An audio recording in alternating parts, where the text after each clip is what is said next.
بسم اللہ الرحمن الرحیم فصل فی المتقابلات نعنی بها الظاہر والنص والمفسر والمحکم مع ما یقابلها من الخفی والمشکل والمجمل والمتشابہ۔ فصل فی المتقابلات، یہ فصل متقابلات کے بیان میں، متقابلات یعنی ان کے بیان میں جو ایک دوسرے کے مقابل ہیں۔ کیا ایک دوسرے کے مقابل ہیں؟ سنو ذرا دھیان سے سنو، اس کی وضاحت ہم کر سکتے ہیں۔ یہ فصل ظہور معنی اور خفائے معنی کی قسموں کے بیان میں ہے۔ بولے ابھی بھی کچھ سمجھ میں بات نہیں آئی؟ ظہور معنی، خفائے معنی، متقابلات سے بھی کچھ سمجھ میں نہیں آیا آپ کی؟ ظہور معنی، خفائے معنی سے بھی کچھ سمجھ میں نہیں آیا؟ سنو، یعنی اس فصل میں اس بات کا بیان ہے، اور فصل کے پہلے حصے میں دوسرے حصے کو بھی نہیں لیتا ہوں۔ اس بات کا بیان ہے کہ نظم وہی کلام، سمجھ رہے ہو؟ نظم کا معنی یعنی کلام کا معنی، سمجھ رہے ہو؟ نظم بولیں تو تم کلام سمجھو۔ اس فصل میں اس بات کا بیان ہے کہ کلام کا معنی ظاہر ہے، بات سمجھ رہے ہو؟ اور اس کے مقابل میں یہ کہ کلام کا معنی خفی ہے۔ اب دونوں کو ملا کر کے بولوں، اس فصل میں ظہور معنی اور خفائے معنی کے اعتبار سے نظم کی قسموں کا بیان ہے۔ مطلب یہ ہے کہ نظم کا معنی کس قدر ظاہر ہے، کتنا واضح ہے، یا نظم کا معنی خفی ہے، نظم کے معنی میں خفا اور پوشیدگی ہے، تو کیسی پوشیدگی ہے؟ ابھی بھی نہیں سمجھ میں آیا؟ دیکھو، کوئی کلام ایسا ہوتا ہے کہ سامع سنتے ہی متکلم کی مراد کو سمجھ لیتا ہے، سمجھ رہے ہیں؟ سن کر کے ہی کلام کی مراد سننے والے پر ظاہر، صاف اور واضح ہو جاتی ہے، سن کر کے ہی مراد سمجھ جاتا ہے، اس میں تأمل وغیرہ کی ضرورت نہیں، بغیر تأمل کے۔ بات آپ سمجھ رہے ہیں؟ کوئی کلام ایسا ہوتا ہے، کوئی کلام ایسا ہوتا ہے کہ کلام کی مراد صرف سننے سے ظاہر نہیں ہوتی۔ دھیان سے سنو پوری بات، مراد کلام صرف سماع سے ظاہر نہیں ہوتی، بلکہ تأمل کی ضرورت ہوتی، یعنی مراد میں پوشیدگی ہوتی۔ وہ پوشیدگی کیسے ختم ہوتی؟ غور کرنے سے، تأمل سے۔ ایک مثال مجھ سے سنو، جیسے بولوں چشمہ بہت خوبصورت ہے، تم نے سنا؟ تم نے سنا، مراد ظاہر ہو گئے، بات سمجھ رہے ہیں؟ ممکن ہے کہ ظاہر نہ ہوئی، کیوں؟ چشمہ بولے، چشمہ تو ایک آنکھ میں پہنے جانے پر بھی بولا جاتا ہے، اور ایک زمین سے وہ جو پھوٹتا ہے، سمجھ رہے ہیں، اس پر بھی بولا جاتا ہے۔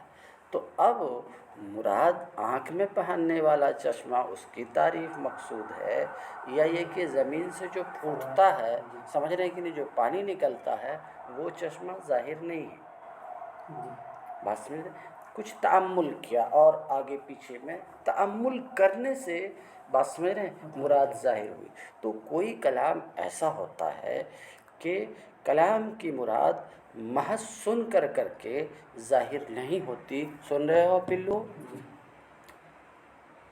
محض کلام کو سننے سے مراد ظاہر نہیں ہوتی، سمجھ رہے کہ نہیں؟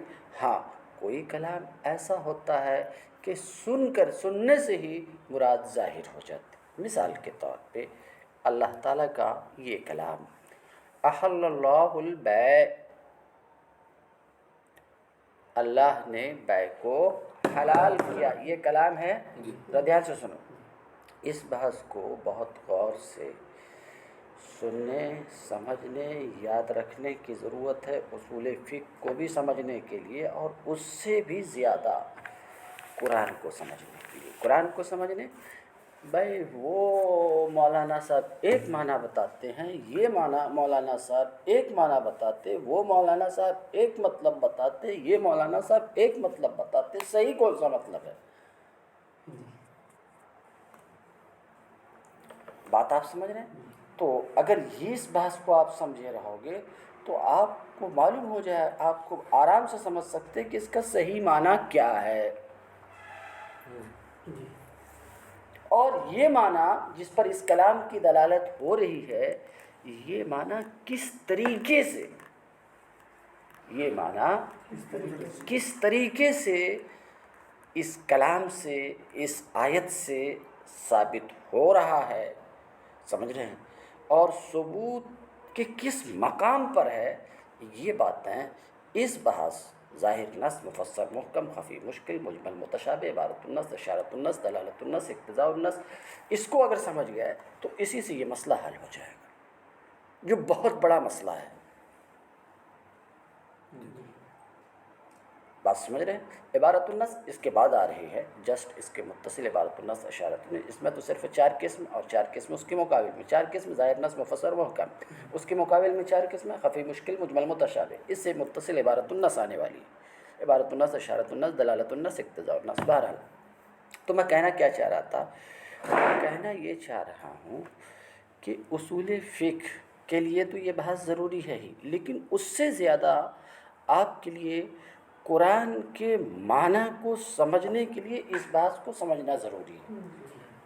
اگر اس بحث کو قاعدے سے آپ سمجھ لیں گے تو فائدہ یہ ہوگا کہ آپ کو یہ بات سمجھ میں آ جائے گی کہ کون سا اس آیت سے مراد کیا ہے، اس آیت سے مراد کیا ہے، اور اس آیت سے یہ بات جو ثابت ہو رہی ہے کس طریقے سے ثابت ہو رہی ہے، اور یہ ثبوت کی کس درجے پر ہے، اس بحث کے سمجھنے سے۔ اس لیے یہاں سے پڑھ کر کے جا کے بند کر کے نہیں رکھو، اس میں بہت زیادہ ٹائم دے کے خوب غور سے اس بحث کو سمجھ لو، بلکہ ایک ایک بحث کو ایک 2 گھنٹے دیکھو، بھلے 3 ہی سطر کیوں نہ ہو، کیونکہ یہ بہت امپورٹنٹ بحث ہے قرآن فہمی کے لیے۔ بات سمجھ رہے ہیں؟ اصول فقہ کی بات تو ہے ہی، مگر قرآن کو اگر سمجھنا چاہتے ہو تو اس کو بہت محنت سے اس میں آپ کرو۔ بہرحال تو میں یہ کہہ رہا تھا کہ کوئی کلام ایسا ہوتا ہے، کلام سمجھتے ہو کہ نہیں؟ زید عالم ایک کلام ہے کہ نہیں؟ ہے نا؟ اچھا بتاؤ، یہ جو ایک کلام ہے زید عالم، سنتے ہی اس کی مراد واضح ہو گئی کہ نہیں؟ بولو کیسا حضرت، کیسا واضح ہوتا؟ نہیں ہوتا؟ یہ ہمارے یہاں جو واچ مین ہے، ہم اس کے سامنے زید عالم بولیں گے تو کیا وہ سمجھ جائے گا؟ کیا نہیں سمجھے گا؟ تو کہاں مراد واضح ہوئی؟ اگر تمہیں ایسا بولو گے تو میں کہوں گا پلو ہو یا الو ہو۔ کیوں؟ کیونکہ مراد واضح، کلام کی مراد واضح ہونے کا مطلب یہ کہ کلام وہ زبان کو جانتا ہو۔ اب جو زبان ہی کو نہیں جانتا، بکری کے سامنے تم کہو گے کہ زید عالم ہے تو بکری کیا سمجھے گی؟ اس کو زبان کا علم نہیں ہے۔ ایسے ہی واچ مین صاحب کے سامنے تم بولے زید عالم، کیونکہ ان کے ساتھ تمہارا زیادہ یارانہ ہے، زیادہ دوستی ہے۔ بات سمجھ رہے کہ نہیں؟ تو واچ مین کے پاس اگر تمہیں بولے زید عالم تو وہ زبان ہی نہیں جانتا۔ ہم اس کی بات نہیں کر رہے، ہم اس کی بات کر رہے ہیں جو زبان جانتا ہے، زبان کا جو جانکار ہے، اس کے سامنے سمجھ رہے ہیں کلام کی مراد، وہ کلام کی مراد صرف کلام کو سن کر سمجھ جائے، اس پر کلام کی مراد صرف کلام کو سننے سے ظاہر ہو جائے، تو کوئی کلام ایسا ہوتا ہے۔ بولو با سمجھ رہے؟ اب اللہ تعالیٰ کا یہ فرمان، اللہ تعالیٰ کا یہ کلام سن رہے؟ احل اللہ البیع، احل یحل حلال کرنا، بیع خرید و فروخت۔ اب بتاؤ، تمہیں تھوڑی سی عربی آتی ہے، عربی زبان آتی، تم نے اس کلام کو سنا، سن کر کے ہی یہ مراد تم پر ظاہر ہے کہ بیع حلال ہے، محض سن کر کے یہ مراد ظاہر ہے کہ نہیں؟ بولو بات ہے نا؟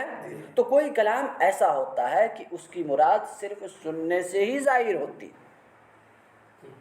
اب سمجھے کہ نہیں اتنے دیر میں کہ اس کی مراد محض سننے سے ہی ظاہر ہو جائے؟ جو کلام ایسا ہے کہ اس کی مراد محض سننے سے ظاہر ہو جائے، محض سننے سے کا مطلب تأمل کے بغیر. سمجھ رہے ہیں؟ تو کوئی کلام ایسا بھی ہوتا ہے کہ اس کی مراد محض سننے سے ظاہر ہو جاتی. تو جو کلام ایسا ہے، ذرا دھیان سے سنو، جو کلام ایسا ہے کہ اس کی مراد محض سننے سے ظاہر ہو جائے، اس کلام کا نام اصولیین ظاہر رکھتے ہیں. اب سمجھ میں آیا کہ نہیں؟ اب سمجھ میں آیا؟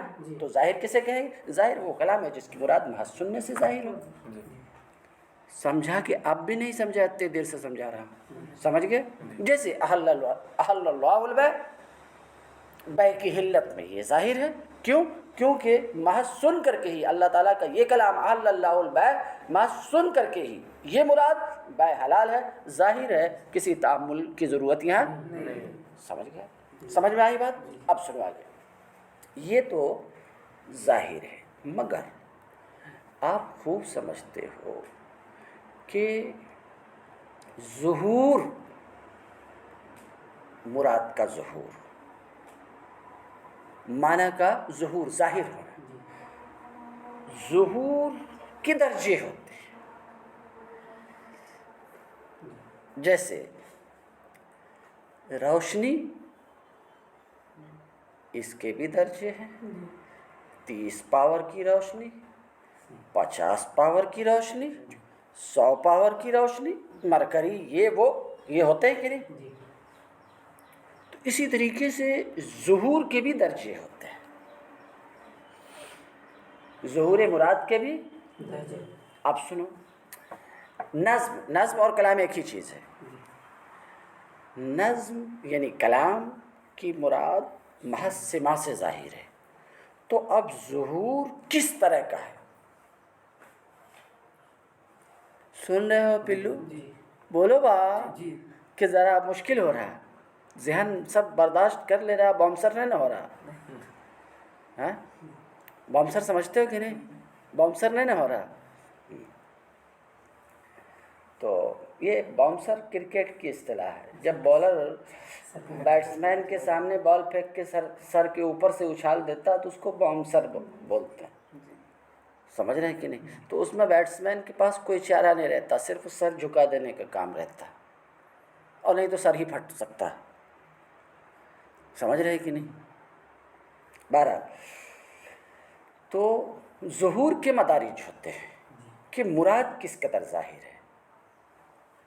ایک تو یہ کہ ٹھیک ہے یہ مراد کلام سے ظاہر ہے، سمجھ رہے ہیں کہ کلام کی اس معنی پر دلالت ہو رہی ہے وضع کے اعتبار سے. سن رہے ہو کیا؟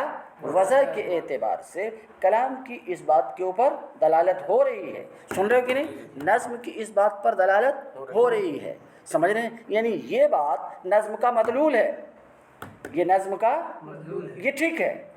تو ایک تو یہ ہے کہ کسی بھی مراد کا مدلول نظم ہونا، کیا ہونا؟ کہ نظم اس پر دلالت کرے. اور دوسری بات یہ کہ مدلول ہونے کے ساتھ ساتھ مقصود بھی ہو.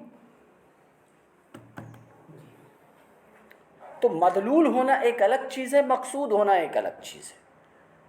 ایسا ہو سکتا ہے کہ کوئی مدلول بھی ہو مقصود بھی ہو، اور ایسا بھی ہو سکتا ہے کہ کوئی مدلول تو ہو مقصود نہ ہو. بات آپ سمجھ رہے ہیں؟ مدلول یعنی لفظ کی اس پر دلالت ہو رہی ہے، مقصود یعنی وہی معنی لفظ سے مقصود بھی ہے، اسی معنی کا لفظ سے قصد کیا گیا، یہ مقصود ہوا.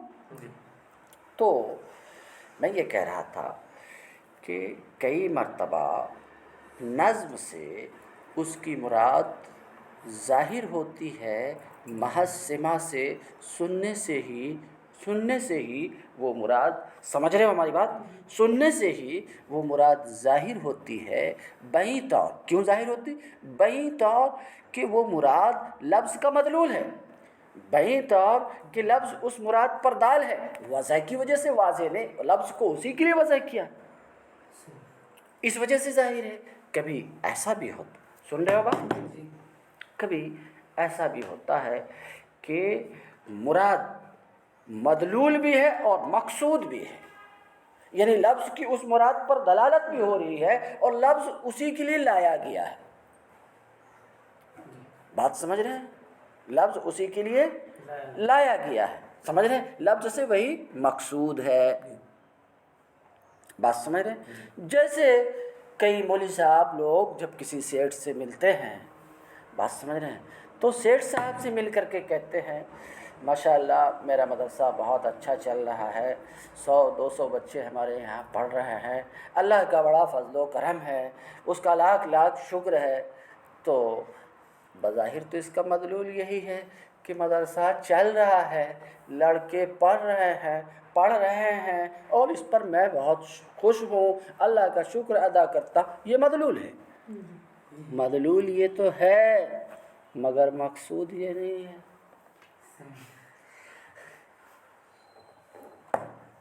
مقصود یہ ہے کہ سیٹھ صاحب کچھ نکال کے دو ہمارے مدرسے کو. بولو با، یہی تو مقصود ہے نا. تو مدلول ہونا ایک الگ چیز ہے، مقصود ہونا الگ چیز ہے. سمجھ رہے ہیں؟ ہاں.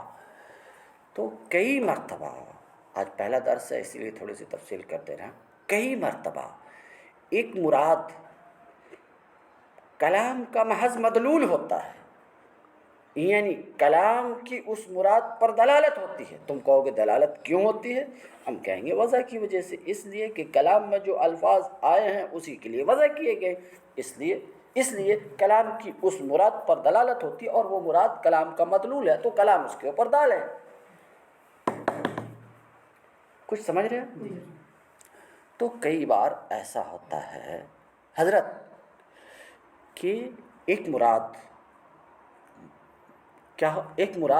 مدلول کلام ہوتی ہے، یعنی ایک مراد پر کلام کی دلالت ہوتی ہے.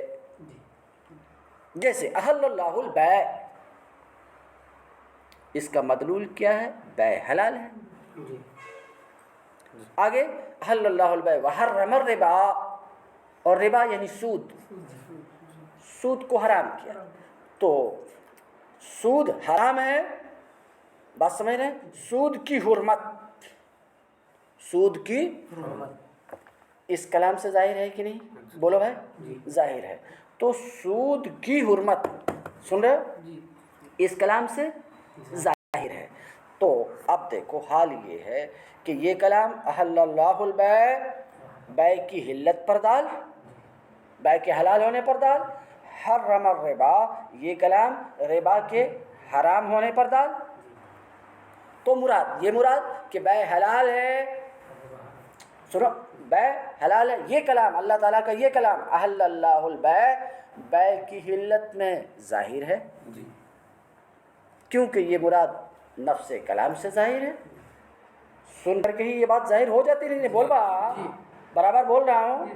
ایسے ہی اللہ تعالیٰ کا یہ کلام حرم الربا، ربا کی حرمت میں ظاہر ہے. سن کر کے ہی کوئی بھی سنے گا، اس کو سنے گا، زبان جانتا ہو تو محض سن کر کے ہی وہ اس بات کو جان جاتا ہے کہ بیع حرام ہے. تو محض سننے سے ہی یہ مراد ظاہر ہے کہ نہیں؟ بول رہے ہے کہ نہیں؟ تو اللہ تعالیٰ کا یہ قول احل اللہ البیع وحرم الربا، بیع کی حلت اور ربا کی حرمت میں ظاہر ہے. سن رہے ہو؟ ظاہر ہے. سنو، تو میں آگے یہ بتانا چاہ رہا تھا، اب یہ آگے کی بات ہے کہ ایک مراد کلام کی مراد نفس سماع، یعنی کلام کو سننے سے ہی ظاہر ہو جائے، تو اس کا نام اصولیین رکھتے ہیں ظاہر. تو اللہ تعالیٰ کا کلام احل اللہ البیع وحرم الربا، بیع کی حلت اور ربا کی حرمت میں ظاہر ہے. سن لیا؟ اب آگے والی بات سنو. ظہور اور بڑھ کر کے ہے،